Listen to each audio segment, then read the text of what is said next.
Ningrum.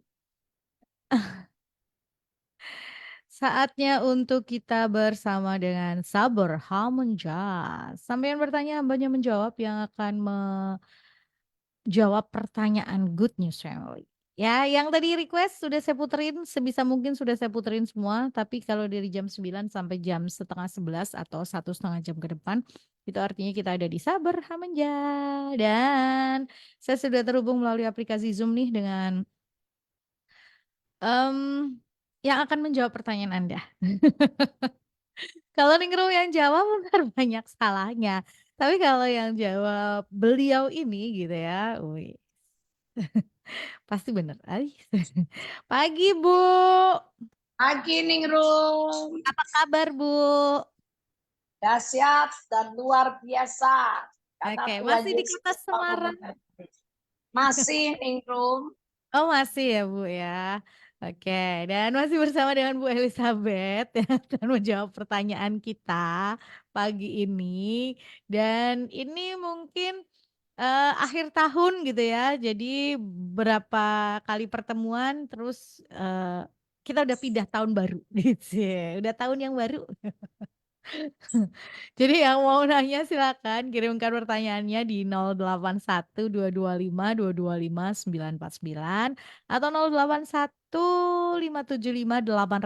081575780949. Bu, ini ada yang inden pertanyaan dari tadi pagi loh, Bu. Kita jawab aja ya, ya, Bu. yo, Bu Elis, dulu terjemahan Alkitab dalam bahasa Indonesia terpaku hanya pada Alkitab dari LAI. Tapi yang terjadi sekarang sudah ada 14 versi.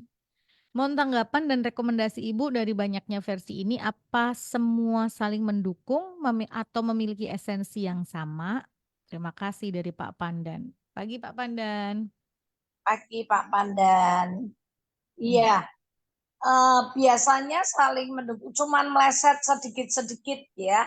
Yang saya tahu itu kecuali dari Alkitabnya Saksi Yehova, pasti Hmm. beda. Hmm. Mormon beda.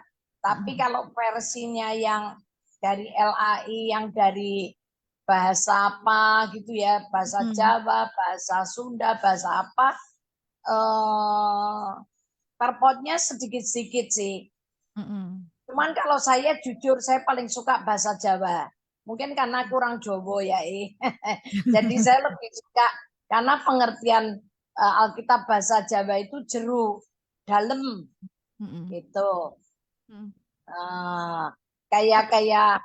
apa new apa King King James. James, terus Ah, ada new version itu apa NGV, NV, uh, new version. ya itu Hmm. kan apa namanya terpotnya dikit-dikit mungkin karena Hmm. perbedaan dari bahasa Ibraninya ke bahasa Inggris gitu kan, bahasa Ibrani ke Penerjemahannya ya, Bu. bahasa Inggris, perterjemahannya itu yang nah sedangkan LAI aja terjemahannya itu banyak kadang enggak sama, misalnya Hmm. eh, berpegang kepada perjanjianku, Tuhan bilang gitu ya, Hmm. ternyata di terjemahan aslinya memelihara perjanjianku. Nah bedanya gitu Pak, kalau diartikan ya bedanya jauh. Hmm. Ya, ya. Jadi memang kita kalau baca Alkitab, kalau saya ini memang karena seneng seneng bola apa ya, seneng nyari perbandingan di sana sini sampai lihat coba dalam bahasa Inggris nih yang punyanya King James apa, yang Hmm. NIV apa, yang Hmm. punyanya apa. Saya lihat oh sama oh ya sudah. Terus baru saya lihat ke bahasa Ibraninya apa gitu kan. Oh Hmm. delok teko bahasa Jawa nak sama ya udah. Tapi kalau ada meleset sedikit kayak yang memelihara dan berpegang kepada perjanjianku itu memang rodok rodok apa ya, rada beda ya saya akan pakai bahasa asli. Terus Hmm. misalnya ketika umatku mendengarkan suaraku, tapi Hmm. sebetulnya mendengarkan firmanku gitu ya. Tapi di terjemahan aslinya mendengarkan suaraku, berarti yang sudah jadi firman yang sudah jadi rema. Ya saya akan pakai yang rema. Ya, bahasa asli. Yaitu perbedaan pada versi penerjemahan sebetulnya gitu ya. Mungkin pada saat diterjemahkan itu mencari padanan katanya agak sedikit susah gitu ya. Sehingga pertimbangannya bisa paling mendekati terjemahan, mendekati bahasa aslinya itu yang mana. Seperti itu sebetulnya ya Bu ya. Ya. Yang paling mendekati bahasa asli. Tapi sekarang kan mudah ya untuk mencari tahu apalagi dengan teknologi seperti itu ya Bu Elisia. Kalau dulu mungkin agak sedikit susah. Kalau sekarang dengan teknologi, bantuan teknologi itu sudah sangat mudah untuk mencari hal-hal seperti itu ya Bu. Ya, betul. Oke, yap. Yang mau tanya lagi silakan 081225225949 atau 081575 800 949. Dari Pak Mandan Budi. Terima kasih Bu penjelasannya katanya gitu. Oke. Ya, Sama-sama. dari tadi yang ditanyakan oleh Pak Pandan terjawab ya bahwa ya ada banyak mungkin lebih kepada proses penerjemahan gitu kan. Oke, kita akan baca lagi pertanyaan selanjutnya. Selamat pagi, Bu. Pagi. Sering Ibu menyampaikan untuk kita tekun baca firman Tuhan, merenungkan dan melakukan. Nah, Bu, bagaimana dengan berdoa? Menurut Ibu, ini penting berdoa atau baca firman Tuhan? Terima kasih. Berdoa itu adalah hubungan komunikasi dua arah antara Allah dengan manusia. Percakapan dialog antara Allah dengan manusia. Kalau kita nggak punya dasar Alkitab, Anda akan berdoanya ngaco. Anda hanya curcol, curhat. Tapi nggak ada basicnya sama sekali. Yang jadi dasar doa Anda itu hanya perasaan aja. Sedangkan kalau Anda membaca, merenungkan, dan memperkatakan firman Tuhan, Anda akan punya dasar, punya gini, janjinya Tuhan itu banyak sama kita. Firman itu kan perjanjian Allah dan manusia. Jadi Anda ini punya banyak loh Tuhan. Tuhan kan ngomong gini sama aku, ya kan? Bla bla bla bla bla gitu loh. Misalnya saya berdoa, saya cuma gini Tuhan, aku percaya loh Tuhan. Kisah 16:31. Satu orang percaya kepadamu, dia diselamatkan. Dan seisi rumahnya. Berarti kalau aku percaya kepadamu Tuhan Yesus, aku selamat. Aku selamat bersama dengan orang seisi rumahku. Berarti papiku bertobat ya Tuhan. Mamiku, walaupun tidak ada dasar untuk saya berharap orang tuaku ini bertobat ya. Karena kalau ngelihat di tanda-tandanya nggak mungkin banget gitu loh. Tapi terjadi benar. Terus kalau misalnya ada perkataan apa gitu ya, contoh aja lah, contoh yang paling gampang. Tentang pengampunan dosa. Berapa banyak orang berdoa tanpa iman? Ya. Nggak mungkin imannya akan timbul kalau nggak baca Alkitab. Ya. Kalau nggak baca Alkitab, nggak punya perjanjian, nggak punya iman, berdoa tanpa iman kan tidak berguna. Ya. Yang penting itu imannya. Berdoanya cuma 1 menit, 2 menit nggak apa-apa. Yang penting kan beriman. Ya. Jadi bangun imannya itu dari yang berkali-kali kita ulangi gitu ya Bu ya. Baca, renungkan, perkatakan, dan lakukan. Begitu ya Bu? Iya. Ya. Ketika ini Iya. dilakukan secara otomatis, ketika kita tahu firman Tuhan, ketika kita baca itu secara otomatis kita akan mau dengan sukarela untuk berkomunikasi dengan Tuhan. Dan komunikasinya tuh gini loh. Sebentar ya. Mm-mm. Punya frekuensi, punya gelombang yang sama. Iya. Karena gini, iman itu kan timbul dari pendengaran. Iya. Pendengaran akan firman Tuhan. Kalau Betul. kita membaca dan merenungkan, memperkatakan firman dari Mm-mm. mulut kita, ya, Iya. yang dihafalin gitu, telinga kita dengar firman, Mm-mm. iman kita tumbuh.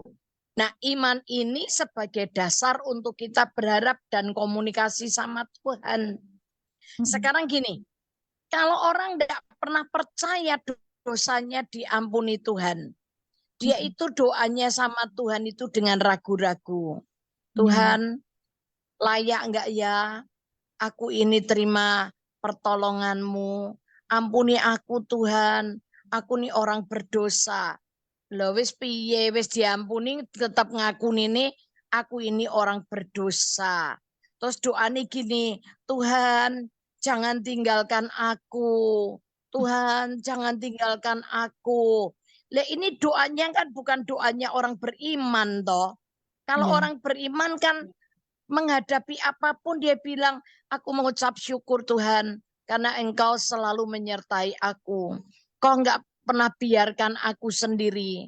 Kau enggak pernah ninggalin aku. Ini perbedaan doa orang beriman dengan orang yang tidak beriman loh ya. Iya. Nangkep enggak? Kira-kira Mm. nangkep enggak nih Rum? Iya. Terus Iya. misalnya begini, Tuhan jadikan aku uh, bait Allah. Cocok nggak sama firman? Nggak cocok. 1 Korintus 3:16 bilang, tidak tahukah kamu bahwa tubuhmu adalah bait Allah? Kan harusnya kita bilang gini, Tuhan terima kasih. Tubuhku ini bukan rumah penyakit, tapi tubuhku ini adalah rumah Allah, rumah kesembuhan, rumah pemulihan. Iya. Tuhan terima kasih karena Engkau ada di dalam diriku. Maka aku ini hidupku menjadi rumah doa. Beda enggak dengan orang yang berdoa tanpa iman, enggak tahu firman. Yo jauh, beda sekali. Iya. Bisa nangkep enggak ya? Coba Bisa. Bisa. kalau enggak nangkep WA lagi ya. Iya. Artinya Karena gini ya. Heeh. saya kepengen jelasin ini Mm-mm. karena berapa minggu yang lalu saya juga ketemu sama seorang Mm-mm. pengusaha Mm-mm. yang nggak pernah percaya kalau dosanya dia diampuni. Sehingga dia selalu Mm-mm. merasa dirinya berdosa, Mm-mm. sehingga dia selalu merasa dirinya nggak layak, nggak mungkin terima mujizat dan tidak mungkin terima pertolongan Tuhan. Mm-mm. Nah, orang kalau berdoa tanpa iman, ya nggak berkenan sama Tuhan. Mm-mm. Mm-mm. Iya. Yang saya kasih contoh tuh nih, Rom. Iya. Tuhan ampuni dosaku. Mm-mm. Tuhan bilang, kalau kamu mengaku dosa, aku nih Mm-mm. Allah yang setia dan adil, aku mengampuni dosamu dan menyucikan kau dari yang jahat. Kan berarti saya diampuni. Iya. Nanti 1 jam lagi datang, Tuhan ampuni dosaku. Tuhan bilang, aku sudah ngampuni dosamu nak. Iya. 2 jam lagi datang, Tuhan ampuni dosaku. Aku sudah ngampuni dosamu nak. Nanti malam datang lagi. Tuhan ampuni dosaku. Aku sudah ngampuni dosamu nak. Besok pagi lagi. Tuhan ampuni dosaku. Kowe iki percaya rak to nak aku ngampuni dosamu, nara percaya sekono pinggiro. Tapi ya loh, Lama-lama heeh. Tuhan marah. Karena kamu nggak pernah percaya bahwa sudah dikasih Tuhan ngampuni, tetap dia yel terus. Iya. Ini kayak anak kecil ya, Bu. Anak kecil itu kan kalau misalnya nanti kita mau pergi ke kebun binatang gitu ya. Terus dia datang, Ya, "Mah, katanya mau ke kebun binatang." "Iya, nanti." Gitu ya. Terus nanti 1 jam lagi datang, "Mah, katanya kita mau ke kebun binatang." "Iya, nanti." Sampai bolak-balik kita tuh rasanya jengkel gitu. Kok karena tipe kan masih anak kecil tuh kan masih katanya mau pergi. Nah, katanya mau pergi gitu. Ya, karena ya itu tadi gitu ya, dia nggak percaya gitu kan karena kalau kalau kita tuh karena belum ngelihat buktinya kita jalan gitu ya, jadi dia masih tanya terus. Nah, ini Tapi kalau orang tua yang bilang, yuk kita ke kebun binatang, mhm gitu. mhm, Kalau belum berangkat, mah ayo berangkat. mmm, Sebentar, mama beres-beres bawa bekal dulu.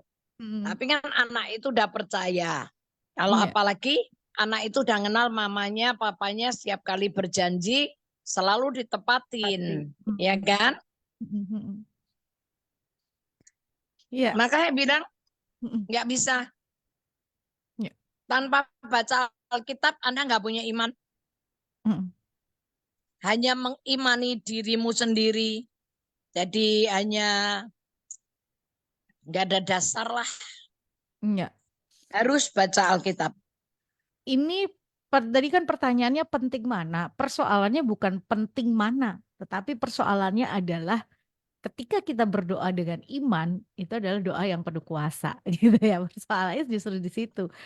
Kalau kita mau, doa berbusa-busa tetapi tadi kita nggak punya iman, kita masih doanya tadi hanya berdasarkan perasaan ya rasanya tetap sia-sia aja gitu ya Bu sebetulnya. Kalau tadi ditanya penting mana, ya penting baca Alkitab.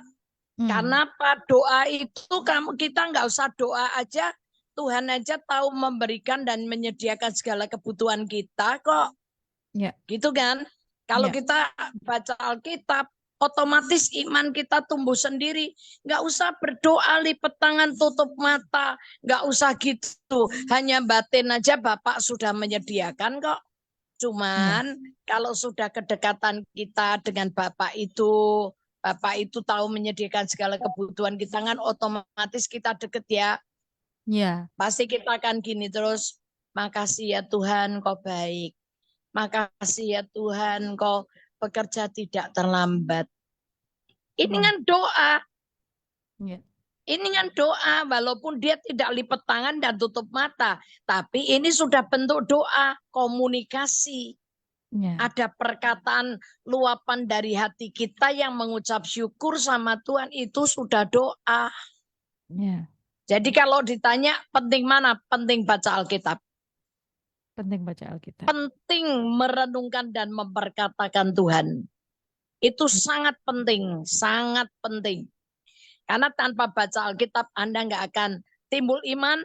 Dan kalau Anda berdoa tanpa iman, Ibrani 11 ayat 6 berkata, tidak mungkin orang berkenan kepada Allah. Jelas. Ya. Ya, mungkin cukup Niro. Ya, jadi tadi kalau ditanya penting mana, penting baca Alkitab, gitu ya. Penting baca, renungkan firman Tuhan. Kenapa? Karena dari situ timbul iman. Nah, secara otomatis kalau sudah ada iman itu kita akan tetap berkomunikasi dengan Tuhan, gitu kan. Dan Urutannya memperkatakan itu aja sudah merupakan doa. betul. Ketika kita merenungkan, memperkatakan itu secara otomatis kita sudah berdoa loh. Itu kan komunikasi kita dengan Tuhan. Coba ya ketika kita baca, wah iya ya Tuhan ini keren banget ya, itu kita juga sudah sebuah komunikasi ya Bu ya. Iya, iya itu sebuah komunikasi. Makanya ketika kita baca Alkitab secara nggak langsung dan kemudian kita pasti nggak tahan untuk tidak berkomunikasi dengan Tuhan, gitu ya. Iya. Ketika kita baca firman secara pasti nggak tahan hati ini untuk terus berkomunikasi dengan Tuhan. Jadi itu tadi penting mana? Baca firman. Oke, lanjut Bu. Shalom, selamat pagi Bu Eli, selamat pagi Ningrum, selamat pagi. Bu, kalau saya setiap malam saya selipkan juga doa minta diampuni dosa saya di hari itu. Apa itu menunjukkan saya kurang percaya ya, Bu? Terima kasih. Ya, iya. Jadi kalau setiap malam itu berdoa untuk minta ampun apa yang kita buat sepanjang hari itu enggak, bukan tidak beriman. Itu memang introspeksi dan itulah pemberesan. Itu yang saya lakukan tiap malam. Hmm, Karena apa? Saya cuma mikir siapa tahu nanti malam Tuhan datang jemput aku, besok pagi aku nggak bangun. Ya, hmm, yang malam ini aku udah beres dulu sama Tuhan, gitu loh. hmm, Tapi nggak usah ngungkit dosa masa lalu ya. Dosa Ya. yang sehari kemarin, yang hari yang lalu, atau yang apalagi yang sudah 10 tahun, 20 tahun, itu ya sudah nggak usah diungkit-ungkit. Mm-mm. Ya. Kalau saya gitu, seperti Ibu. Jadi kalau malam saya doa, terus saya introspeksi Tuhan apa yang aku kerjakan hari ini, aku minta maaf kalau ada kesalahan. Aku mungkin tadi ngomong nggak benar sama temanku. Mungkin aku tadi menyakitkan hati temanku. Aku minta ampun Tuhan gitu. Kalau diingatkan terus besoknya saya telepon teman. Sorry ya kemarin aku terpaksa ngomong begini gitu. Mm-mm. Ya. Udah. Minta Roh Kudus mengingatkan gitu ya, yang sesuatu hal Ya. yang mungkin tidak sengaja kita lakukan. Oke, lanjut. Ini seru nih tentang pengampunan dosa soalnya. Nah, Itu pertanyaannya masih nyambung ke situ. Pagi Bu Elis, saya percaya pagi. jika kita mengakui dosa-dosa kita, maka Tuhan akan mengampuni. Tapi saya pernah dengar khotbah bahwa memang benar Tuhan mengampuni dosa kita. Tapi konsekuensi dosa itu tetap harus kita tanggung seperti halnya cerita Raja Daud. Betulkah seperti itu, Bu? Terima kasih. Tidak setimpal dengan apa yang tidak setimpal dengan dosa yang kita lakukan. Ada konsekuensi untuk mengingatkan kepada kita, tapi tidak setimpal. Mazmur 103. Mazmur 103 Ya, ayat ayat yang tuh. ke-8 coba. Oh, Tuhan dari adalah 8. pengasih dan Ya, penyayang dan pengasih, ya. panjang sabar. Dan berlimpah kasih Coba. setia. Mazmur Tidak 103 ayat 8. Tuhan adalah penyayang dan pengasih, panjang sabar dan berlimpah kasih setia. Ayat 9. Tidak selalu tidak ia selalu menuntut ia menuntut dan tidak dan untuk selama-lamanya ia mendendam. Ayat 10. terus. Tidak dilakukannya kepada kita setimpal dengan dosa kita dan tidak dibalasnya kepada kita setimpal dengan kesalahan kita. Nah, itu dia pengampunan Tuhan. Kalau misalnya ngicipi dosa, misalnya dosa kita 10 kilo, mungkin akibat konsekuensi dosa yang harus Anda dan saya hadapi itu mungkin cuma 1 on. Sebetulnya nggak sebanding. Ya. Nggak sebanding dengan dosa yang kita perbuat. Sebetulnya dikasih konsekuensi kecil itu hanya untuk supaya kita jera. Lain kali jangan mengulang berbuat dosa lagi. Ya. Sebetulnya tujuannya cuma mendidik kita sih. Ya. Jadi nggak ada istilahnya kalau di ngomong ada konsekuensi yang harus kita tanggung itu ya cuman sedikit sekali sebetulnya nggak sebanding dengan apa yang kita lakukan gitu ya Bu ya. Ya, Iya, ini semoga bisa menjawab pertanyaannya ya. Iya, ada, tetapi tidak sebanding sebetulnya. Jadi kita harus tetap bersyukur dengan apa yang um, sedang kita hadapi dan kita terima itu dengan sukacita aja gitu ya, apa yang harus kita terima. Karena kalau ngelihat dari ayat ini, waduh, kalau sebanding itu kita nggak akan mampu. Gitu ya, Bu. enggak, ya betul. Oke. Lanjut ya, Guntur Shirley yang mau nanya, yang lain boleh loh, nggak seputar apa yang kita bahas hari ini. Silakan 081 225 225 949 081 575 800 949. Pagi Ningrum, pagi Bu Elis. Pagi. Bukannya waktu sekolah minggu setiap hari kita harus doa Bapa kami dan ada juga lagunya. Terus tiap hari kan kita kan bisa berbuat dosa yang disengaja ataupun tidak disengaja. Oh, ini maksudnya doa Bapa kami itu ampunilah kesalahan kami seperti kami pun mengampuni orang yang bersalah kepada kami itu loh, Bu. Ya, ya, ya. Ya. Mm-mm. Terus Ya, artinya setiap hari kita memohon pengampunan. dia mohon pengampunan. Tapi kan Mm-mm. pengampunan yang dilakukan hari ini, bukan yang kemarin. Yang sudah diampuni selesai. Kalau paginya doa Bapa kami, ya sudah. Kan Tuhan percaya, Tuhan mengampuni dosa, Tuhan mengampuni dosa kami seperti kami mengampuni dosa orang yang bersalah kepada kami. Ya kan sama. Itu hanya mengingatkan aja. Mengingatkan aja sama kita. Tapi kalau malam saya doa Bapa kami misalnya itu ya udah terus lepaskan pengampunan. Saya mengampuni dosa orang ini yang bersalah sama saya, yang nyakitin hatiku, yang nyinggung perasaanku, yang mengambil hakku, yang mempermalukan aku, yang merendahkan aku, misalnya gitu. Itu perbuatan orang terhadap saya juga harus mengampuni, menyatakan, buka mulut, menyatakan mengampuni mereka. Tapi dosa kita sendiri ya kita minta ampun, ampuni aku Tuhan. Tadi kalau aku jengkel sama orang itu tadi, aku marah sama orang itu, Tuhan ampuni aku kalau aku tadi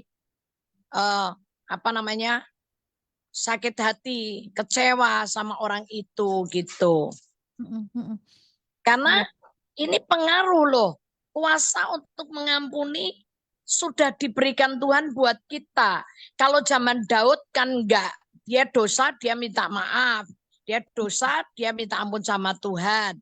Hanya begitu. Tapi di perjanjian baru, kuasa untuk menyatakan pengampunan itu sudah ada. Yohanes 20. Yohanes 20, mulai dari ayat 20 atau 21 ya. 21. Yesus menampakkan diri kepadamu. Murid-muridnya. Yang terakhir itu setelah sama. Ya. Ayat 21. Maka kata Yesus sekali lagi, damai sejahtera bagi kamu. Sama seperti Bapa mengutus aku, demikian juga sekarang aku mengutus kamu. Dan sesudah berkata demikian, ia mengembusi mereka dan berkata, terimalah Roh Kudus. Ayat 23, jikalau kamu mengampuni dosa orang, dosanya diampuni. Dan jikalau kamu menyatakan dosa orang menyatakan itu pakai suara keluar. Wong iku dosa mbek aku, salah sama aku. Nah, menyatakan dosa orang tetap ada. Dosanya iya, dosanya tetap. Bisa nangkep enggak? Jadi di perjanjian baru Roh Kudus sudah diberikan kepada kita. Yesus berkata, terimalah Roh Kudus. Akibat orang terima Roh Kudus, ayat 23-nya, jika engkau mengampuni dosa orang, sudah dosa orang diampuni. Tapi jika engkau menyatakan dosa orang itu tetap ada, dosanya tetap ada loh.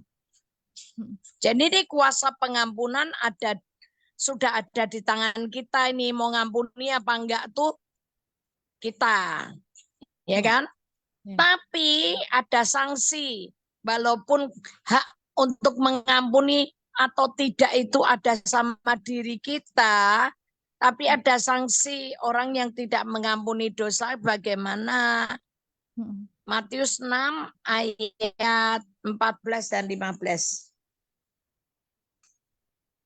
Matius 6 ayat 14, karena jikalau kamu mengampuni kesalahan orang, Bapamu yang di sorga akan mengampuni kamu juga. Tetapi jikalau kamu tidak mengampuni orang, Bapamu juga tidak akan mengampuni kesalahanmu.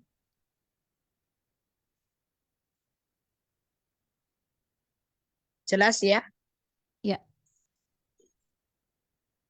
Sangat jelas. Ini doa Bapak kami enggak Bapak? Enggak apa-apa ya Bu? Enggak, doa Bapak kami itu kan memang diajarkan untuk selalu kita ingat bahwa kita harus mengampuni orang yang bersalah kepada kita. Ya. Sebetulnya ini apa ya? Yang dimaksud Bu Elis tadi orang yang nggak percaya bahwa dosanya sudah diampuni atau belum itu sebetulnya orang yang gagal move on bisa dibilang seperti itu ya Bu ya. Jadi masih masih perasaan bahwa, oh masih perasaan bersalah gitu ya, terus kemudian ya nggak yakin, tadi kita ngomongin tentang iman sebetulnya pada dasarnya. Merasa Merasa tertuduh ada tertuduh, betul. dakwaan dan tuduhan. Ya, betul. Padahal itu setan, itu kerjaan setan. Ya.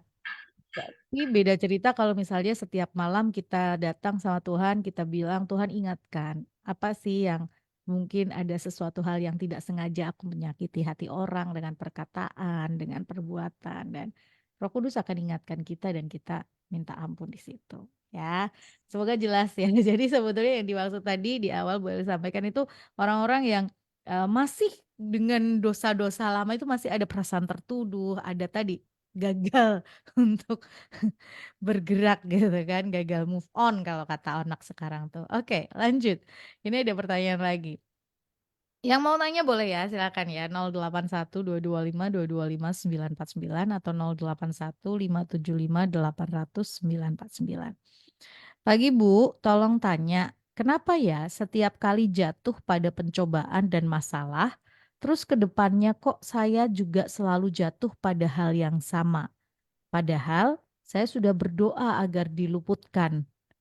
Dan bagaimana ya Bu supaya menghilangkan trauma yang muncul dalam diri saya? Terima kasih.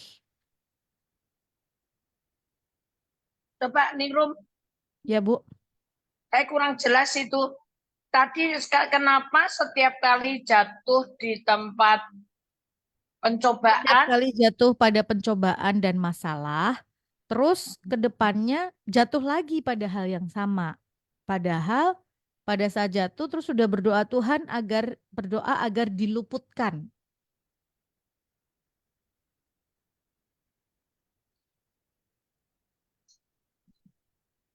diluputkan dari apa?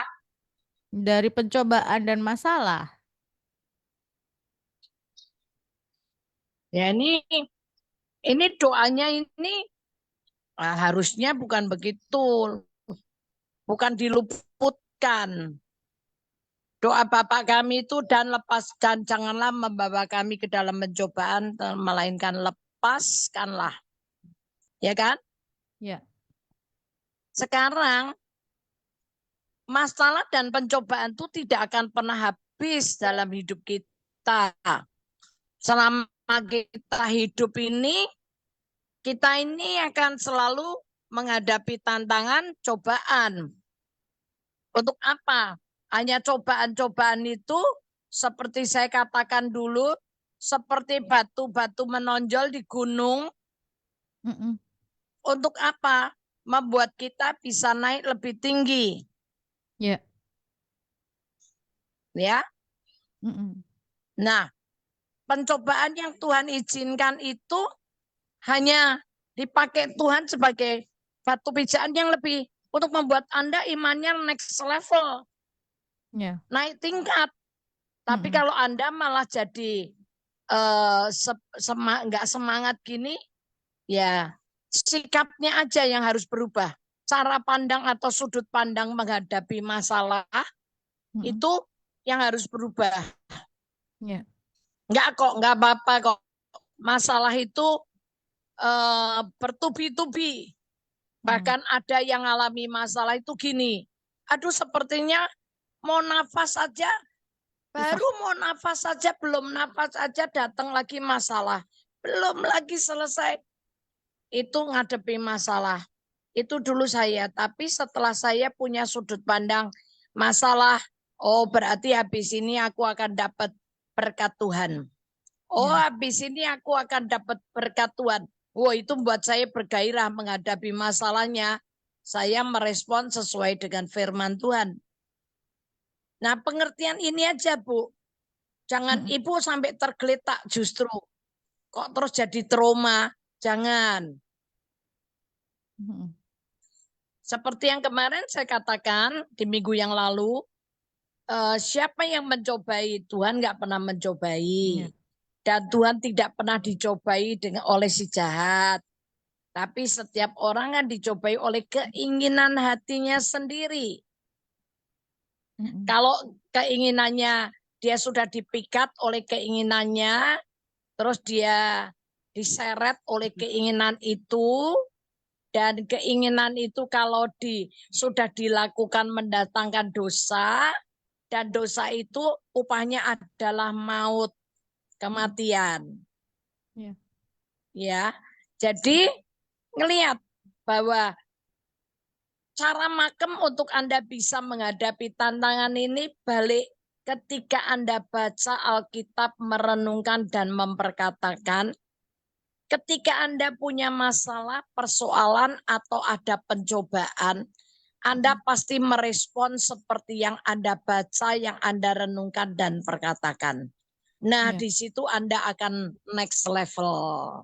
Ini pentingnya kita baca Alkitab, merenungkan dan memperkatakan tuh di sini. Ketika ngadepin masalah, itu firman pasti keluar, gak mungkin Kak. Dan firman yang keluar itulah yang harus dipakai untuk merespon atau menyikapi masalah. Nanti kan Anda akan bangkit semakin kuat, nggak tenggelam, ya. Iya.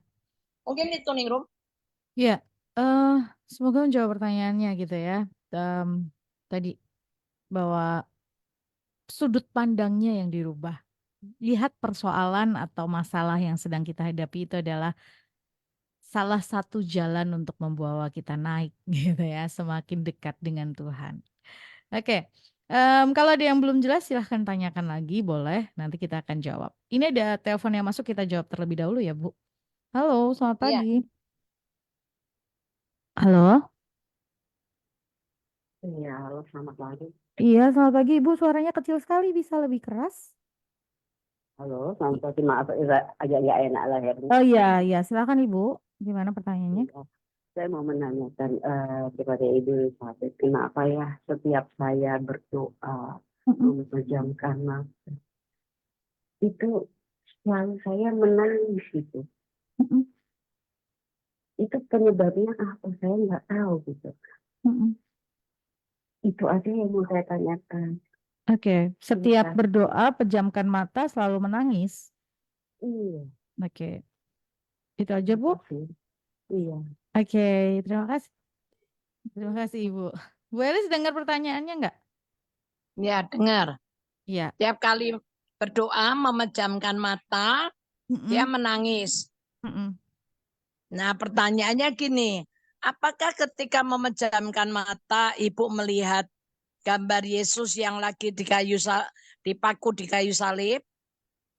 Berarti itu Ibu menangisnya karena terharu karena kasih karunia.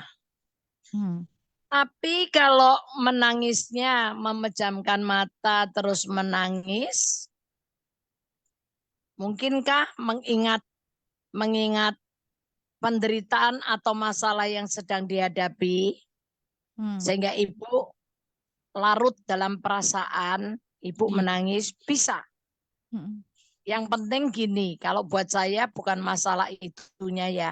Menangis itu baik Bu, mencuci mata. Air mata yang keluar itu membersihkan mata kita sehingga mata kita nggak kotor. Ya, halo. Iya, Ya, iya Bu. jadi ya masalahnya di situ aja. Nggak apa-apa, itu terharu bisa melihat pengorbanan Yesus yang mati buat Ibu. Yang kedua, bisa saja karena begitu memejamkan mata, karena dia terharu, hanyut oleh perasaannya, bisa. Nah, kalau nggak mau nangis, kalau berdoa matanya nggak usah ditutup. Bisa nggak? Kalau bisa konsentrasi, matanya nggak usah ditutup. Nggak apa-apa kok, nggak salah kok. Doa itu matanya mau merem, mau melek, nggak ada masalah. Nggak ada aturan harus berdoa itu harus memejamkan mata, lipat tangan gitu ya Bu. Iya. Ya. Yang harus ditelusuri sebetulnya ini apakah sedang ada persoalan gitu ya, yang terus kemudian ketika pejamkan mata terus kayak yang berasa akhirnya nangis tuh karena itu tadi gitu ya, terharu oleh persoalannya atau permasalahannya gitu ya. Atau justru yang dilihat adalah karena Yesus. Gitu ya, kalau kita melihat tadi Bu Elis sampaikan Yesus ya mungkin kita karena bersyukur gitu ya. Luapan ucapan syukur kita karena kita kasih karunia Tuhan buat kita gitu. Jadi mungkin ada antara dua itu gitu ya. Tapi kalau misalnya karena pergumulan persoalan ya datang sama Tuhan ya Bu. Percaya bahwa Tuhan yang tahu terbaik tadi. Balik lagi kalau ada persoalan, masalah dilihatnya dari sudut pandang yang berbeda. Kalau kita ngelihatnya persoalan itu sebagai sesuatu hal yang menghalangi jalan kita ya kita akan tadi akan sulit untuk kita mengucap syukur. Tapi kalau kita lihatnya dari sudut pandang yang berbeda, lihat bahwa persoalan itu adalah batu loncatan, kita akan dengan mudahnya kita mengatakan terima kasih Tuhan buat persoalan ini. Balik sudut pandangnya. Padahal kan berkali-kali kita sampaikan kalau ada sesuatu hal mengucap syukur gitu. Betul ya, Bu? Betul. Nah, kalau sudut pandangnya belum diganti, akan susah untuk kita mengucap syukur karena kita masih melihatnya sebagai sebuah persoalan, bukan sebagai sebuah berkat, gitu ya. Iya. Oke, lanjut. Ini ada pertanyaan lagi. Oh iya, yang mau tanya silahkan 081 225 225 949 atau 081 575 800 949. Masih ada waktu, masih.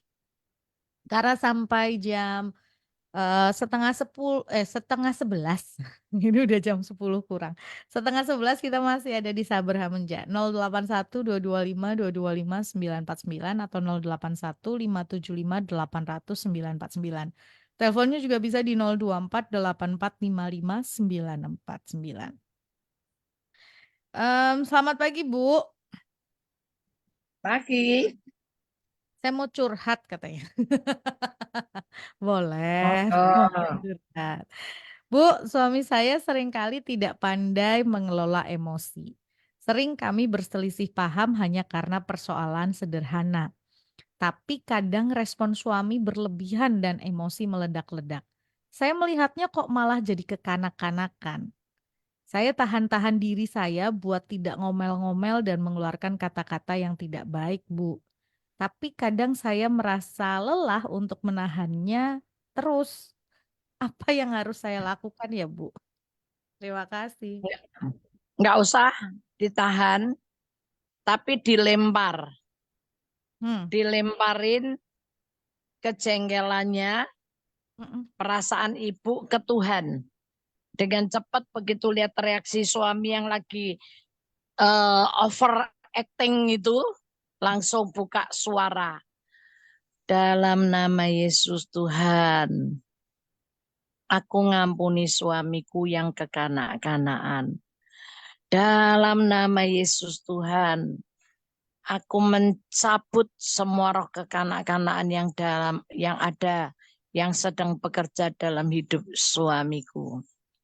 Mm-mm. Tarik nafas panjang, dalam nama Yesus aku berkati suamiku dengan roh hikmat yang membuat dia bertumbuh menjadi dewasa, menjadi kepala keluarga yang berhikmat dan takut akan Tuhan. Nah itu Bu, Mm-mm. justru ketika reaksinya keluar, gantian ibu yang mengikat roh kekanak-kanaan ini. Ikat roh kekanak-kanaannya. Oh yang keluar apa? Itu spirit. Iketin. Buang dalam nama Yesus. Cabut. Usir dari hidup suami. Pelan aja nggak usah bengok-bengok. Ibu nonton diam komat kamit sambil mengikat semua roh itu dan ibu suruh keluar dari hidup suami ibu. Nanti kan lihat suami ibu cepat berubah. Saya dulu gitu Bu, ketika suami saya lihat emosi gitu, saya cuman bahasa roh, terus saya mengikat semua roh ini aku ikat dalam nama Yesus. Roh kesombongannya, roh tersinggungnya, semua roh apanya, maki, roh apa, saya iketin dalam nama Yesus. Berubah loh Bu. Kalau biasa-biasa kan Ibu nggak ngelihat aslinya dia kayak apa, tapi justru dengan dia reaksi seperti itu, ya udah ibu bertindak sebagai hamba Tuhan, mengikat dan melepaskan, mengikat yang jahat dan melepaskan yang baik. Nanti yang lega, ibu nggak perlu nahan, ditahan terus jebol Bu. Maka Tuhan kan kasih salah satu perlengkapan senjata Allah, dikasih perisai iman untuk menangkis serangan iblis, serangan musuh, tapi di tangan dikasih pedang roh. Pedang roh itu firman Tuhan. Pedang ini gunanya untuk apa? Mematikan dan menusuk lawan. Nah ini balik lagi. Maka kenapa kita perlunya membaca, merenungkan, dan perkatakan firman? Kita punya pedang roh yang tajam. Sehingga ketika ada serangan musuh, perisai iman kita pakai, tapi kita juga gunakan pedang roh untuk melawan si jahat. Begitu si jahat kena pedang roh, pasti KO dia. Karena itu firman Tuhan. Kalau ibu ngomongnya hanya dengan perkataan aja, setan nggak takut. Tapi kalau kita keluarkan firman Tuhan seperti Yesus ketika dicobai, dia bilang kalau kamu anak Allah, jadikan roti ini, batu ini jadi roti. Yesus berkata ada tertulis bahwa manusia hidup bukan oleh karena roti, tetapi manusia hidup oleh karena perkataan firman Tuhan. Ketika Yesus dicobai lagi, kalau kamu anak Allah, jatuhkan dirimu, nanti malaikat kamu. Yesus menjawab lagi, ada tertulis bahwa kita tidak boleh mencobai Tuhan Allahmu. Wow, ketika dicobai lagi, dikasih kekayaan dunia, kerajaan dunia bersama isinya akan diserahkan. Yesus keluarkan pedang roh lagi, firman Tuhan. Ya, kalau Yesus nggak hafal ayat, nggak ngerti firman, ya Yesus nggak bisa ngelawan setan.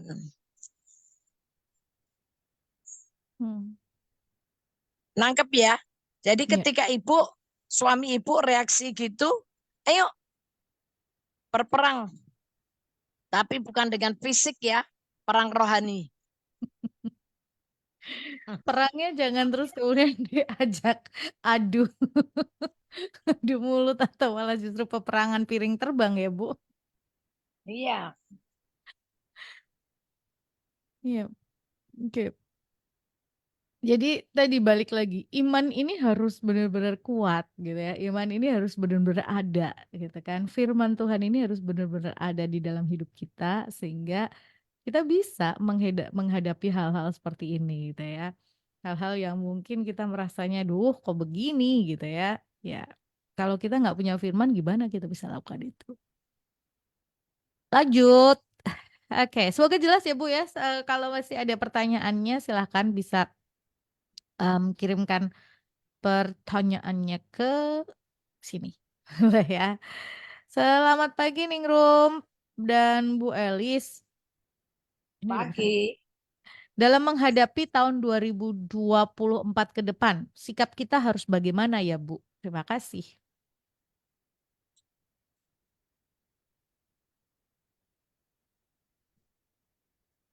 Sikap kita harus bagaimana? Ya. Sikap kita harus tetap positif. Bahwa karena adanya Tuhan yang menyertai kita, dan Tuhan sudah bilang, aku yang pegang hari esokmu. Hari esok kita ada di tangan Tuhan, bukan di dalam tangan manusia dan bukan dari apa kata dunia. Tapi hari esok kita dipegang di tangan Tuhan.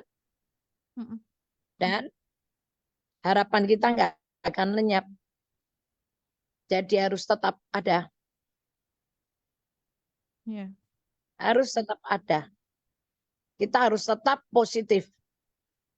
Masa depan kita cemerlang, masa depan kita cerah.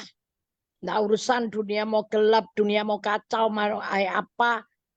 Pokoknya masa depan kita cerah. Perlunya ini kita membaca Alkitab, merenungkan dan memperkatakan lagi. Kalau buat saya cuman gini, Tuhan, janjimu. Maleakhi 3:18. Dan kamu akan melihat kembali perbedaan antara orang-orang benar dengan orang fasik. Orang yang tidak beribadah kepada Tuhan dengan orang yang beribadah kepada Tuhan. Clear kan? Asal kita hidup sikapi dengan benar seperti ajaran firman, pasti dibedakan. Bedanya apa? Orang benar akan terluput dari kesukaran. Dari kesulitan, dia akan keluar sebagai seorang yang lebih dari pemenang. Tapi orang fasik, dia yang akan menggantikannya. Karena kemalangan akan mematikan orang fasik. Tapi orang benar akan lepas dari kemalangan. Itu aja. Jadi karena saya ini punya firman, ada firman dalam hati dan pikiranku, ketika dengar berita, ketika ngadepin masalah, yang keluar firman, terus saya keluarkan dari mulut saya, aku percaya Tuhan akan bedakan hidupku dengan orang lain. Itu bisa terjadi dengan orang lain, itu tidak bisa terjadi dengan hidupku. Udah, hatinya tenang lagi, gitu kan? Mungkin Maleakhi itu Ningrum. 18. Maleakhi 3:18. Maleakhi 3 ayat 18. Maka kamu akan melihat kembali perbedaan antara orang benar dan orang fasik, antara orang yang beribadah kepada Allah dan orang yang tidak beribadah kepadanya.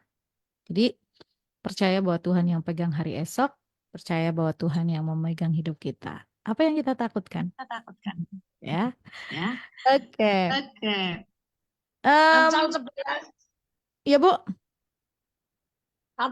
Satu ayat lagi, Amsal 11 ayat 6. Amsal 11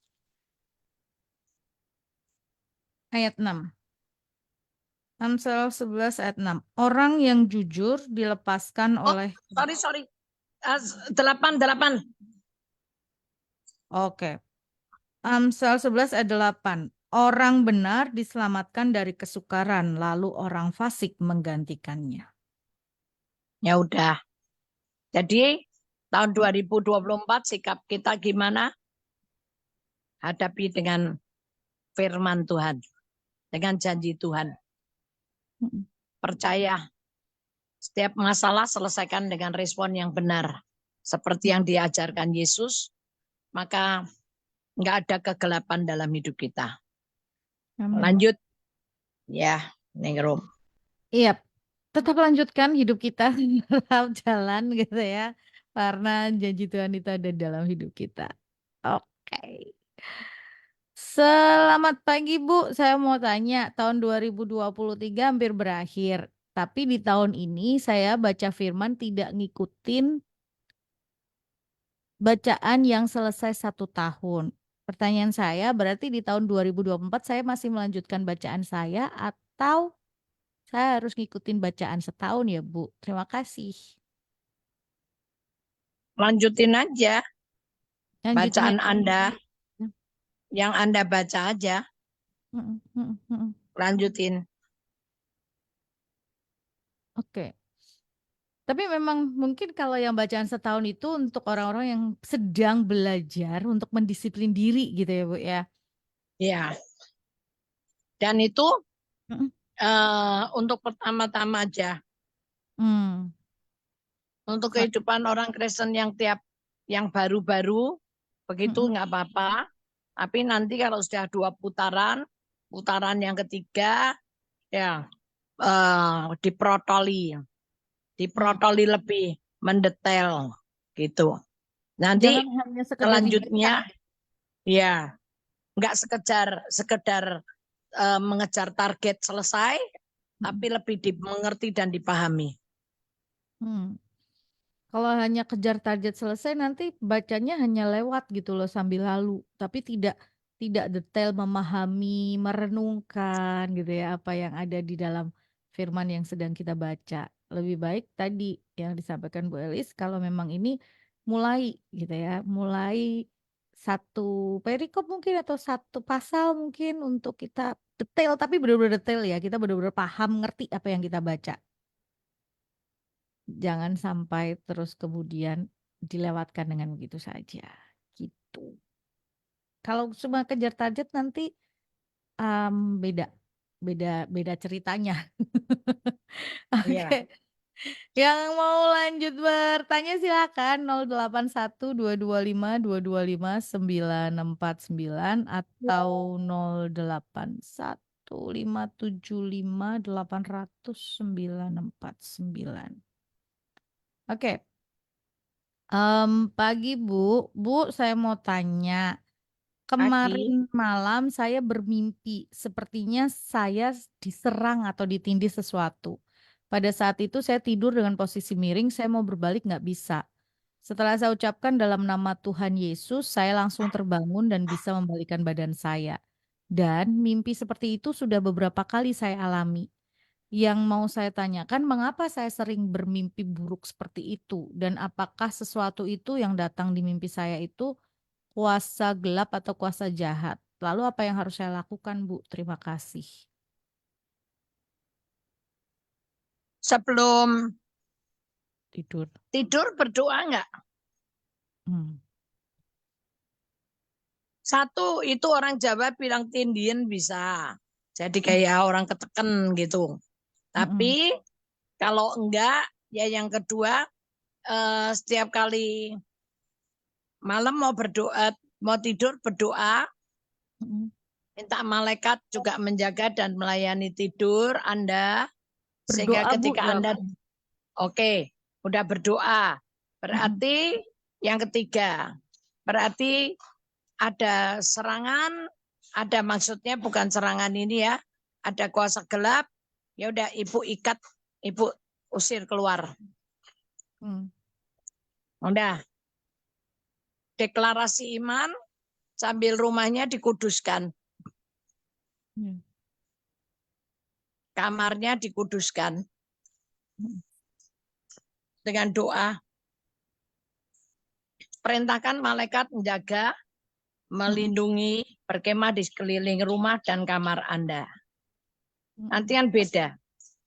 Karena orang biasanya, orang yang tidur tanpa berdoa itu, ketika dia tidur bisa dibuat mainan sama setan, dibuat kuda-kudaan sama dia. Hingga ada yang bangun tidur, nafasnya terengah-engah.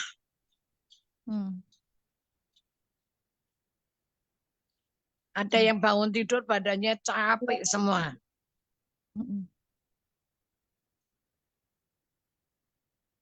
Ya, Iya. cukup jelas. Semoga jelas ya. Kalau ada yang mau ditanyakan, ini ada WhatsApp lanjutannya. Rumah saya sudah diberkati 1 tahun lalu, Bu. Ini persoalannya bukan diberkati rumahnya. Yang berkati siapa? Rumah saya sudah diberkati 1 tahun yang lalu, Bu. Disampaikan begitu. Yang berkati siapa? Pendeta. Nah, pendeta yang berkati. Kalau Anda yang punya rumah tidak pernah percaya bahwa rumah itu sudah ada berkat Tuhan, ada perlindungan Tuhan, ya sama juga bocor.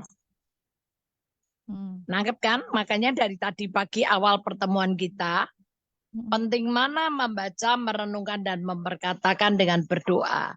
Buat saya penting membaca, memperkatakan, dan merenungkan. Karena itu lebih ampuh dan lebih kuat. Karena Anda punya basic bahwa itu Tuhan yang ngomong sama Anda. Tapi kalau hanya terima berkat dari orang lain, Anda bisa gini, apa ya toh? Nggak ya toh? Itu. Tapi kalau Anda percaya ada firman-Nya, nggak ada yang berkati pun Anda akan tetap percaya karena ini firman dari Tuhan kok. Yang ngomong Tuhan sendiri kok. Nah, satu. Yang kedua, mungkin diberkati sama pendetanya sudah bagus, sudah baik. Cuman di tengah-tengah itu Anda buka diri, misalnya Anda punya pembantu baru, ternyata pembantunya bawa jimat, Anda nggak tahu. Anda kecolongan. Iya. Anda kecolongan. Karena tidak ada tidak ada yang dibilang tidak ada kutuk datang tanpa alasan. Itu maksudnya gini, kayak pesawat terbang. Pesawat terbang nggak akan bisa landing kalau nggak ada landasannya. Nah, selama di rumahnya ibu itu bersih, nggak ada patung-patung, nggak ada barang-barang sesajen, ya. Banyak kadang-kadang orang beli patung-patung dari Bali, meja-meja atau hiasan-hiasan dari Bali. Nggak tahu tuh kalau di Bali dari pohon sudah disajeni. Ketika mau dipotong disajeni. Ketika untuk cari ilham mau dibuat apa kayu ini. Nanti kalau sudah lagi dipasarkan, lagi di apa namanya mau dijual juga disajeni. Itu dalamnya sudah ada isinya. Ketika Anda beli sesuatu aja dibawa masuk rumah Anda, itu sudah bolong urapan itu. Apa perlindungan itu sudah ada lubang karena Anda sendiri yang membawa. Belum lagi nanti pembantu kalau datang bawa sesuatu. Anda nggak tahu itu bisa terjadi. Jadi memberkati rumah atau menguduskan rumah nggak setahun sekali. Harusnya kalau Anda tahu firman, ya Anda tiap malam berdoa menguduskan sendiri. Ya, Jelas nih Rom, silakan lanjut. jelas Bu. Jadi tadi ya di awal kita sudah ngomong tentang doa, kuasa, dan iman yang timbul dari pendengaran akan firman Tuhan. Awalnya dari situ, gitu ya. Kalau kita sudah tahu tentang ini, kita pasti tahu bahwa oke, doa saya besar kuasanya gitu ya. Karena apa? Karena didoakan dengan iman itu tadi. Semoga menjawab pertanyaannya ya Bu. Tadi pertanyaannya bagaimana? Terus sudah jelaskan berdoa, berkati, kuduskan rumah itu, em, biarkan dan izinkan minta malaikat untuk berkemah di sekeliling rumah itu, tempat kediaman kita. Ya, dan ini semoga menjawab pertanyaannya. Kalau masih dia mau ditanyakan boleh loh, silahkan. Kalau yang merasa bahwa, aduh pertanyaan saya belum terjawab puas nih. Oh boleh, boleh, boleh. Tanya, silahkan, lanjut. Kita akan jawab pertanyaannya. 081225225949, 081225225949 atau 0815757800 949. Bu, tiba-tiba Ningrum berpikir begini, tiba-tiba aja nih setelah tadi Ibu menjelaskan tentang kita percaya dengan iman karena kita baca firman gitu ya. Kalau kita sudah melakukan itu gitu ya Bu, rasa-rasanya kayak misalnya nih ada orang yang kan selama ini sering kali gitu ya orang Kristen tuh ketemu hamba Tuhan ini minta didoain gitu. Nah, rasanya kalau kita sudah tahu tentang kebenaran dan firman itu ada dalam diri kita, kita nggak akan menjadi seperti itu ya Bu. Ya iyalah pastilah. Enggak, saya juga enggak gitu. Jadi kalau saya sudah tahu, saya enggak lah, enggak ngejar-ngejar pendeta karena kita tahu sebetulnya ketika kita sudah dibaptis, sudah terima baptisan Roh Kudus, harusnya kita sudah menjadi tangan kepanjangan gereja, kita bergandengan tangan dengan hamba Tuhan untuk menuai jiwa, bukan kita minta didoain terus, tapi justru kita akan mendoakan orang lain. Ya. Karena kan firman Tuhan kepadamu diberikan kuasa untuk mengusir setan dan lain sebagainya. Itu kan kuasanya sudah ada dalam diri kita. Makanya tadi saya bilang, kalau dengan kita membaca, merenungkan, dan memperkatakan, efeknya tuh banyak. Hasilnya iman kuat, hasilnya kita ngerti janji Tuhan, hasilnya kita berani berdoa, nggak minta didoakan, tapi bisa mendoakan orang lain. Hasilnya kita bisa doain kelepasan pembantu kita sendiri, nggak usah manggil pendeta. Karena semua orang diberikan kuasa sama Tuhan untuk ngusir setan gitu loh. Iya. Sama Kalau semacam kita bergairah, kita bisa jadi saksi Tuhan kemanapun, kita bisa cerita ke banyak orang. ya. Tidak menceritakan orang lain, tapi menceritakan Tuhan yang ada dalam diri kita yang berbuat sesuatu lewat diri kita. Mm, mm, mm. Ya, jadi kayak semacam tadi ya kita em, berdoa untuk rumah, memberkati rumah, kita bisa lakukan sendiri gitu ya. Karena kita punya kuasa Ya, itu gitu kan. Dan itu kita bisa iya, lakukan. Dan sebetulnya malah justru kalau kita sadar tentang kita baca firman itu, kita tahu bahwa ini sebetulnya sudah tugasnya kita. iya. Jadi teman sekerja gitu ya. Oke, ini loh yang mungkin apa di tahun depan kita harus mulai melangkah. Gak harus tahun depan, hari ini aja yuk mulai melangkah yuk. Jangan tunggu nanti. Jangan tunggu nanti tuh ya, hari ini yuk melangkah yuk lakukan sesuatu. Kita bisa kok gitu.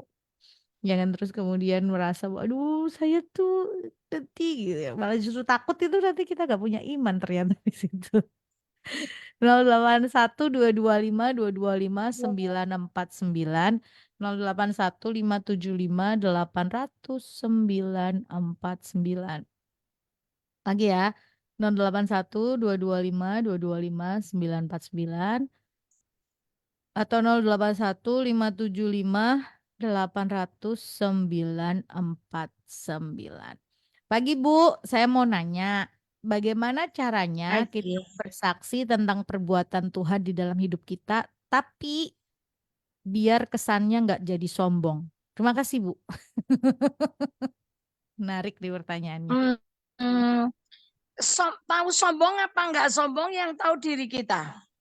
Oke. Orang lain mau komentar kita sombong, terserah. Yang penting kita sadar bahwa kita ini enggak sombong, tapi kita ini benar-benar sadar bahwa yang kerja bukan kita tapi Tuhan. Contoh nih, Ya. contoh ya, setiap kali saya tuh lagi lemes gitu ya, justru ada tamu datang minta didoain. Sejujur-jujur kata, saya sebetulnya lagi males, nggak kepengin doa. Karena saya sendiri lagi ada masalah. Tapi karena Tuhan kirim orang, ya udah, saya doain. Saya doain ya, saya doain. Saya nggak pakai apa ya, yang menggebu-gebu gitu, enggak. Ya saya doain aja. Ternyata orang itu sembuh. Ketika orang itu sembuh, sebetulnya itu kan kayak alat pancing yang Tuhan pakai untuk membangkitkan diri kita sendiri. Toh. Sekarang kalau kita mau cerita gitu, kita mau sombong di mana? Loh, aku rak ngopo-ngopo, kemarin aku doain kamu aja aku lagi lemes, lagi banyak masalah. Antara niat Kalau gak kamu niat. nah iya, kalau kamu sembuh itu bukan aku ya, tapi memang Tuhan ya sama dirimu ya, gitu kan. Ya. Bukan saya gitu loh. Malah hadirnya dia tuh jadi berkat buat saya. Untuk saya bisa bangkit dan saya kembali ngelihat Tuhan. Misalnya gitu. Terus misalnya saya bersaksi gitu ya. Loh, saya bersaksi menyatakan ya memang itu kasih karunia bukan saya. Saya kan sering kali bilang kalau saya minta, kalau saya buat proposal, kalau saya mencari dana, mungkin aku ini akan merasa ini aku. Aku enggak ngerasa itu Tuhan. Tapi karena saya enggak pernah cari dana, saya enggak pernah minta, saya enggak pernah apa-apa, diem aja. Kalau saya dapat tepat waktunya itu benar ngelihat Tuhan. Ya kan? Ya. Ya udah. Jadi antara sombong nggak sombong itu batasannya yang ngerti sebetulnya kita gitu ya. Iya. Nanti kalau kita mulai sombong kan Roh Kudus tegur kita. Sombong. Kamu sombong. Tapi bersaksi harus. Karena 1 Petrus 2 ayat 9. Kita memang dipanggil untuk menjadi imamat yang rajani, bangsa yang kudus, umat kepunyaan Allah. Supaya apa? Kita menceritakan perbuatannya yang besar. yang memanggil kita keluar dari kegelapan kepada terang yang ajaib. Jadi itu memang cerita tuh bagian kita. Tapi kan Cerita tuh bagian.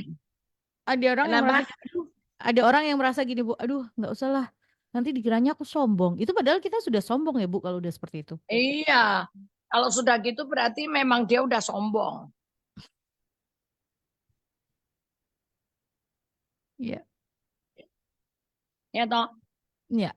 Dia nggak mau minder, takut diketawain orang, takut diomongin orang, itu sebetulnya sombong. Kalau saya sih nggak ada urusan orang mau bilangin saya, wah Elis kesaksian, Elis ngomong ini, duh, saya aja nggak pernah minta duit sama dia, nggak pernah ngomong, itu dia aja nggak pernah kasih saya, kok dia bisa marah kalau saya bersaksi, kan gitu kan? Itu memang ada orang yang begitu. Ya udah, emang gua pikirin tantangan kita untuk bersaksi itu kan ada yang nerima, ada yang enggak. Iya.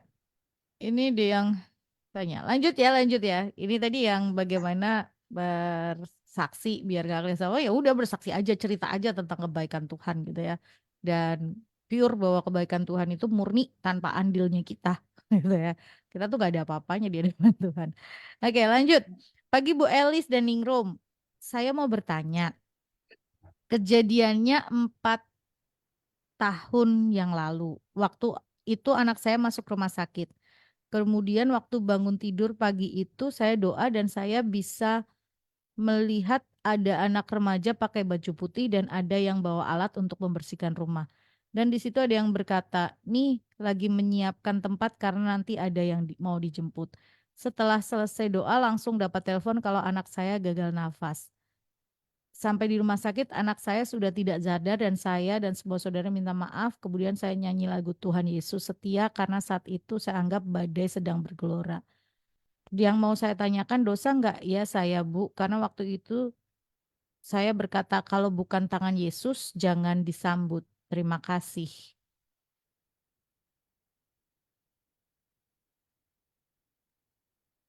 Ya betul dong. Kalau bukan tangan Tuhan, setan itu bisa mendo-mendo. Setan itu bisa berubah wujud. Setan itu bisa datang dengan sikap macam-macam. Ya kan?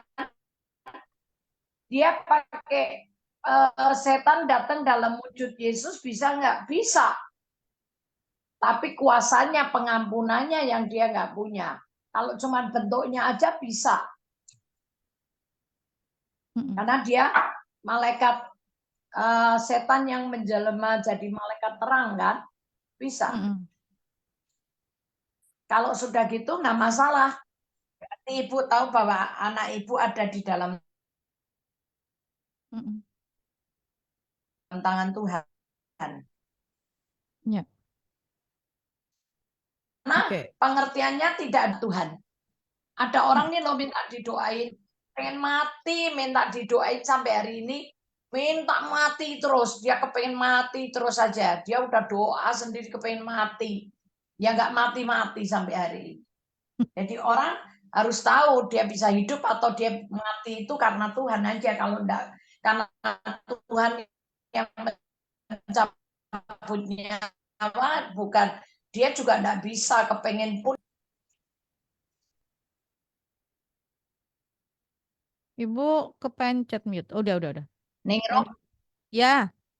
Oh, gimana? Oke? Oke. Tadi Ya. pertanyaannya kan gitu. Salah nggak kalau tanya bahwa kalau bilang bahwa kalau bukan tangan Tuhan Yesus jangan disambut. Betul gitu ya. Gitu kan pertanyaan gitu berarti betul hal itu. Ya. Karena tadi setan bisa menjadi siapa saja gitu ya, pada kadang-kadang juga di saat-saat seperti itu. Semoga menjawab pertanyaannya ya Bu ya. Ini ada lagi, lanjut ya Bu. Lanjut. Pagi Bu Elis, pagi Ningrum, pagi. Bu, anak saya Pagi. punya akar kepahitan terhadap saya. Menurutnya, saya jahat terhadap dia selama dia tinggal bersama saya dari kecil sampai dewasa. Saya itu membedakan antara dia dan adiknya. Padahal saya merasa saya nggak berbuat seperti yang dituduhkannya. Sehingga sekarang dia benci, dendam, dan tidak mau berkomunikasi dengan saya. Kami tinggal berbeda kota sekarang.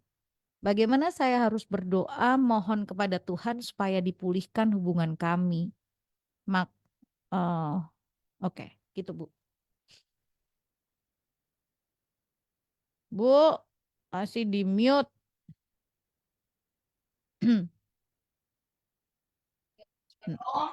Iya Bu, kedengeran nggak suara saya? Ningrum, Dalam. suaranya keluar, suaranya keluarnya i.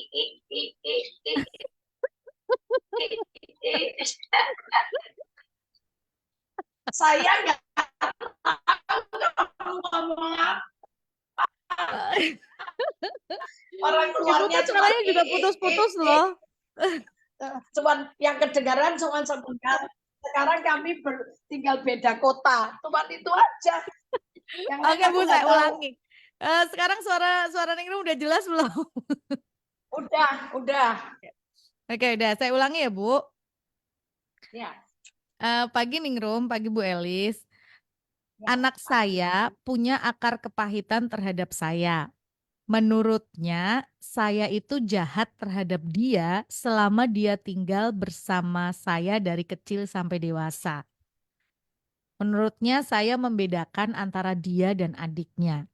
Padahal saya merasa saya tidak berbuat seperti yang dituduh Membedakan antara dia dengan siapa? adiknya. Ningrum. Ya, antara dia dengan adiknya, Bu. Halo, Bu. Ibu udah bisa dengar suara saya belum? Oh, antara dia dengan adiknya. Oke. Oke. Ya. Oh, antara dia dengan adiknya. Oke, terus?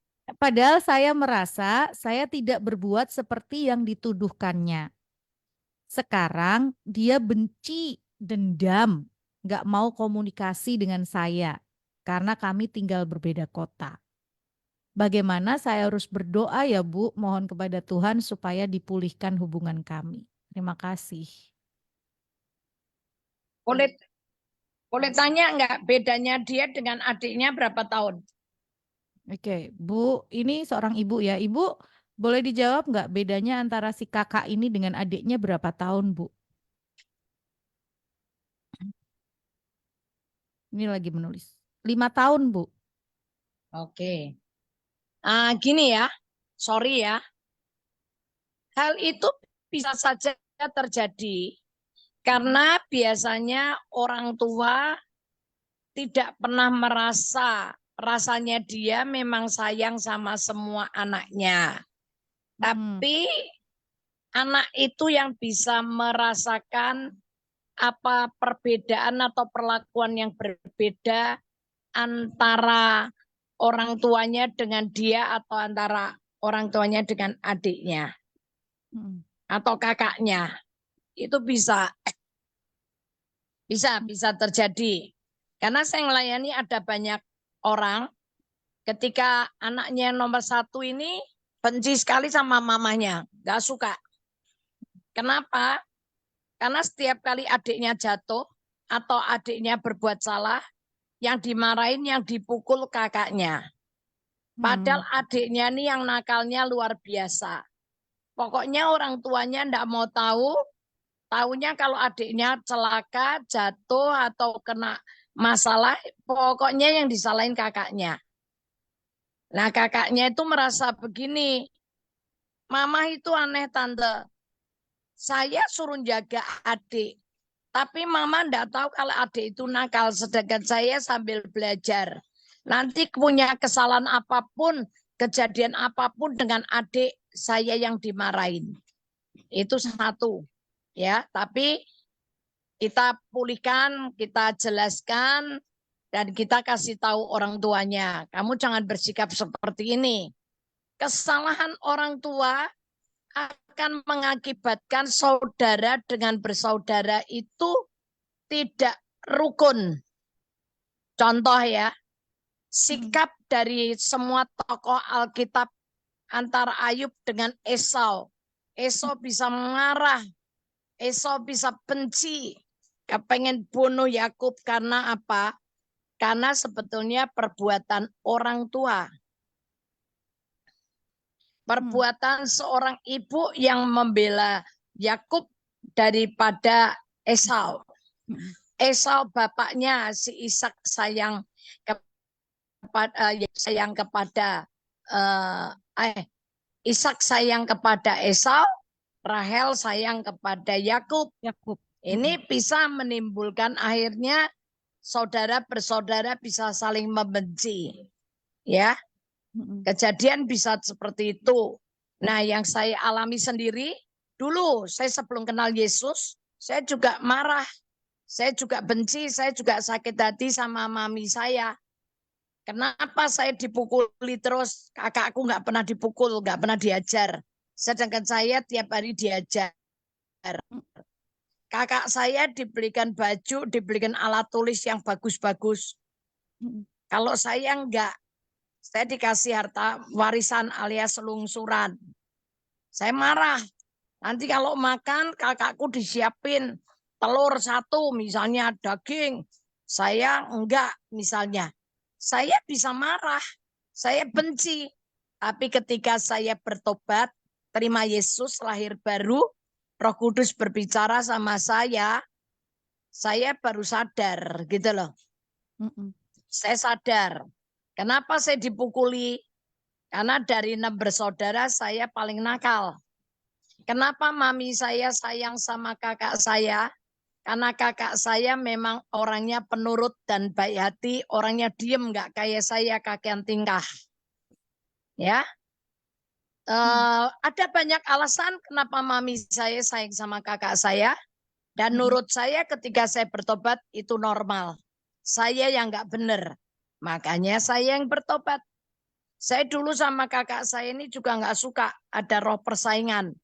Tapi dalam hati kecil saya sayang sama dia. Saya kalau punya barang-barang, saya kasih ke dia. Saya punya barang apapun, saya kasih dia. Saya pergi keluar kota, saya ngelihat ada barang bagus, saya beliin buat dia. Gitu. Tapi kalau ketemu orangnya bisa nimbulin, saya marah, benci. Kenapa? Karena saya senang kalau mami saya sakit hati. Kalau lihat saya musuhin kakakku, mami saya marah. Mami saya nangis kalau barang kakak saya rusak. Itu yang saya tunggu. Karena saya sebetulnya kepengen nyakiti mami saya, bukan kakakku. Gitu loh. Tapi ketika saya bertobat, saya berubah. Saya minta ampun sama mami saya minta ampun sama orang tua saya, dan saya nyadari kalau saya yang salah. Nah, jadi ibu, gini, kalau ada ibu lihat, diem aja deh.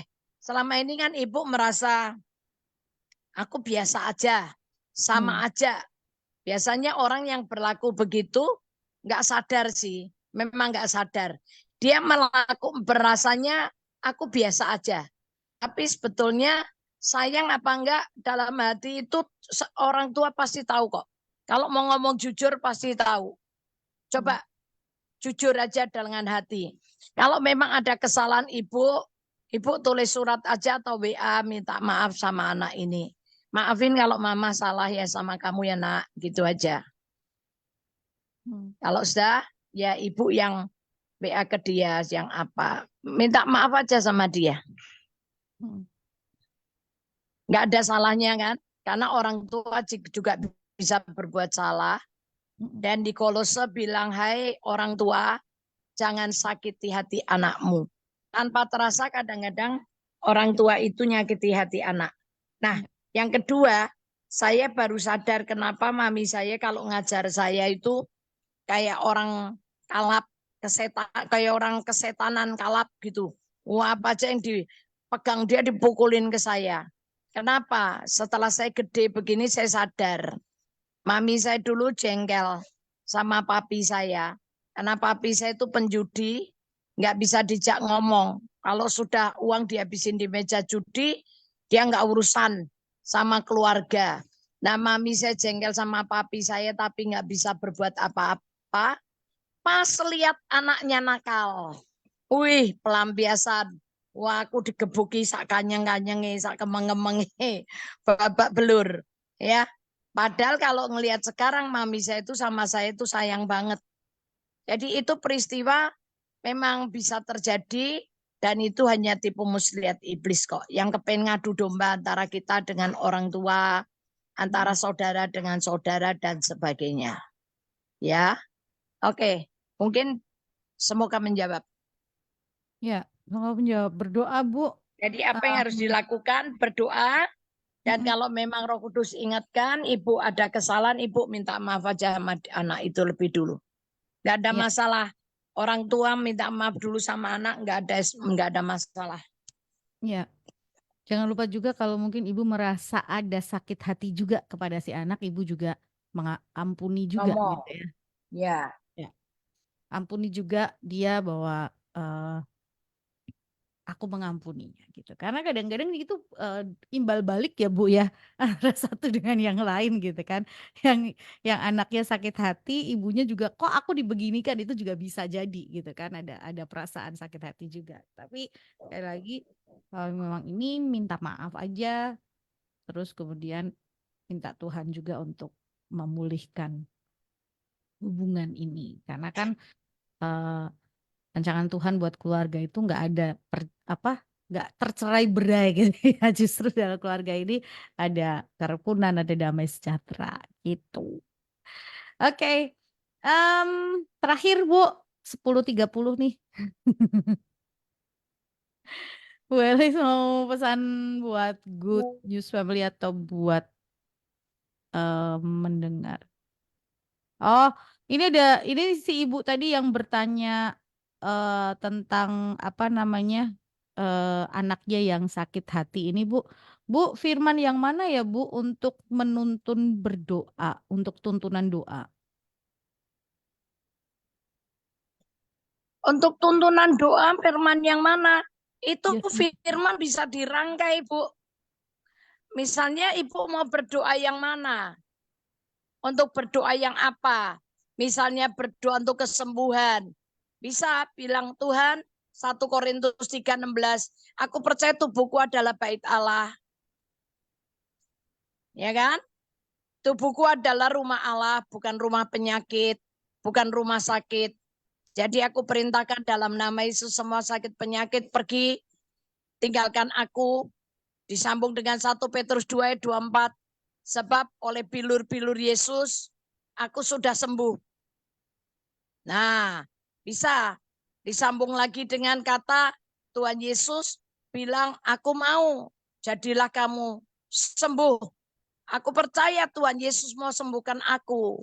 Dan aku percaya semua kelemahanku dan semua penyakitku sudah dipikul Yesus di kayu salib. Sehingga oleh bilur Yesus aku sembuh. Nah, itu firman Matius 8 ayat 3, disambung Matius 8 ayat 17, disambung dengan 1 Korintus 3:16, disambung lagi dengan 1 Petrus 2:24, bisa. Makanya ini butuhnya firman itu untuk kita bisa punya rangkaian doa. Kalau untuk pengampunan dosa, misalnya bisa, aku percaya karena aku telah mengaku dosa, maka Tuhan Yesus setia dan adil. Ia mengampuni dosaku dan menyucikan aku dari yang jahat. Sehingga dosaku yang merah seperti kermisi telah dijadikan putih seperti salju. Dosaku yang merah seperti kain kesumba telah dijadikan putih seperti domba. Ini saya sudah sambung antara 1 Yohanes 1 ayat 9 dengan Yesaya 1 ayat 18. Saya sambung lagi dengan Mazmur 103. Sebab Tuhan Yesus adalah pengasih dan penyayang, panjang sabar dan berlimpah kasih setia. Tidak selalu ia menuntut dan tidak untuk selamanya ia mendendam. Aku percaya Tuhan Yesus tidak melakukan setimpal dengan dosaku dan Tuhan Yesus tidak membalas aku sesuai dengan kesalahanku. Tetapi aku percaya setinggi langit di atas bumi, Tuhan Yesus menjauhkan aku dari segala, ya kan? Itu saya bisa sejauh timur dari barat. Tuhan Yesus telah menjauhkan aku dari pelanggaranku. Seperti Bapa sayang anaknya, demikian juga Tuhan Yesus sayang kepadaku, orang yang takut akan Tuhan. Nah, itu rangkaian doa. Nah, cuman kalau pengampunan, ya Ibu tinggal berkata yang tadi, Tuhan, aku telah menerima Roh Kudus. Dan engkau berkata apa yang kalau aku menyatakan orang diampuni, dosanya diampuni.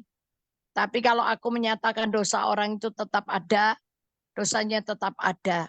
Tapi hari ini aku menyatakan dalam nama Yesus, aku mengampuni anakku yang bernama siapa. Semua rasa sakit hati, dendam, kemarahan, kebencian terhadap hidupku, aku cabut dalam nama Yesus dari anakku. Itu aja. Karena apa yang aku ikat di dunia terikat di surga. Apa yang aku lepaskan di dunia terlepas di surga.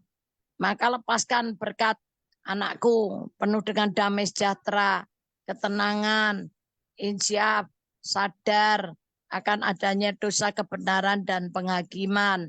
Nah gitu loh.